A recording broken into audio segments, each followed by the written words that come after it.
Tanong ko lang kamusta ang feeling mo dahil ngayon nag-content ka? From content to artista, hindi ka ba na-culture shock nung pumasok ka sa Apoy sa Dugo? Medyo na-culture shock ako nung umpisa. Oh, bakit? Kasi syempre, ang hirap palang umakting pag, yan, ang daming nakatingin sa'yo.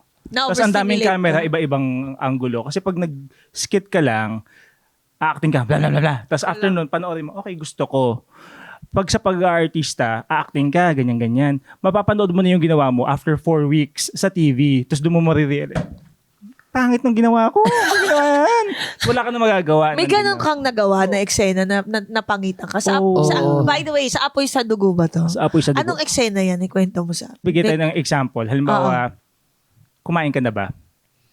Kumain ka na ba? Dapat, kumain ka na ba? Oo. Ang laki ng problema niya. Akala ko naman kung ano, yung parang, tumigil ka! Umayos ka dito! Hindi, akala ko kumain ka na ba lang pala. pala. Mo best friend, ganun pala yung mga lines Tapos, mo, diba? Oo nga. Sabi ko, dapat ano yun eh? Oo nga. Oo. Di may diin. Pero hindi, wag mo lang i-overthink. If I Tama, may lang just be natural. Kasi pwede namang, Oo. etong character na to is yourself with a little bali. At kinuha ka Yeah. nilang ikaw, malamang ikaw rin yung pinakagusto nila. Yes. Sana hindi sila nagkamali.